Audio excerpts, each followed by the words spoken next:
What do you think that the Mets like about Benge? There's a lot to like, and I think that the Mets are handling this the right way, saying that he's got a shot to come into spring training and win a job. Do I expect that necessarily? I don't know. I mean, you look at his numbers. He had a huge year and rocketed through the system a little bit, but his offensive numbers petered out a little bit in AAA in a small sample, admittedly. I mean, look, the athleticism is there, the speed. You can envision him playing center field with the arm that he has and the glove as well. He can hit. He's got the bat-to-ball skills in there, and there's immense potential here as a potential future homegrown stud with the Mets. Is he ready right away? That's the big question. And in that sense, I wouldn't necessarily go out and get a long-term solution in center. If you truly believe this kid has a future in a Mets uniform, maybe go out and get a stopgap in center to have him start the year, lessen the pressure a little bit on Benge so that he doesn't have to be the guy on opening day. But there is a chance that, first couple of months of the year, he gets a call up and takes that job and runs with it. Tony, how does Benge impact the Mets offseason? Yeah, Max just alluded to it. It's a tough needle to thread right now because you do want to give Benge an opportunity to come up and potentially come up very soon in the season, if not opening day. But you also need to guard yourself against the idea that maybe this guy's not what you think he is. Maybe he's not quite going to be ready in April or May. Maybe it takes a year longer than you think.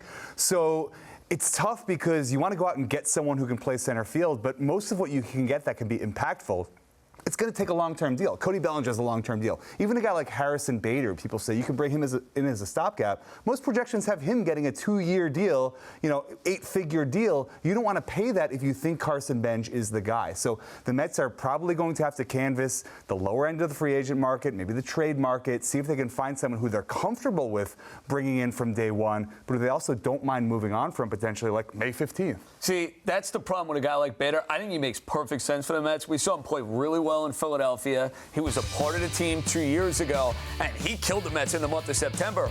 But to your point, it's a 2-year commitment. Are you okay with Harrison Bader not just as your opening day center fielder next year, but if Benge is the guy, is he going to be a guy that moves to a corner spot? What does it mean for the future of Brandon Nimmo? There's a lot of moving parts there. I would like the security of having somebody who can go and field the position at a very high level. This is a player who's had a bunch of clutch hits, so I think there's a role for him on this team. But considering David Stearns had Harrison Bader 2 years ago, he lost out on playing time to Tyrone Taylor.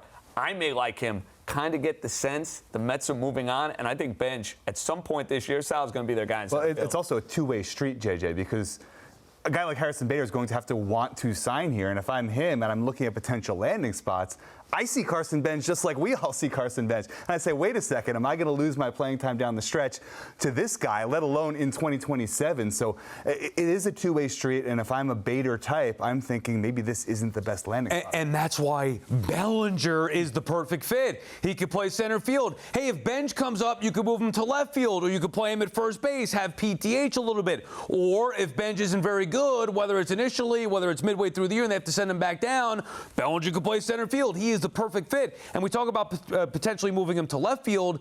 Brandon Nimmo's name, Tony, keeps coming up in trade rumors here. With all these rumors, what do you think Nimmo's role is with the Mets in 2026? I just think it's a tough guy to trade, Sal. I think if you're the Mets, I think you have to look at it that Brandon Nimmo is our left fielder, and maybe you get creative. Maybe you give him some DH days.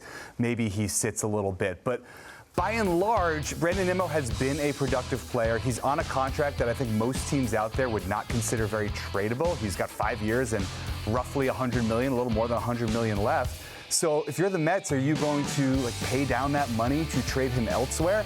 I'm not sure that's something you're really happy to stomach.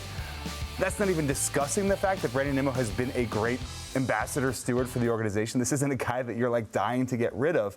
So you talk about potentially breaking up the core, doing things a little differently.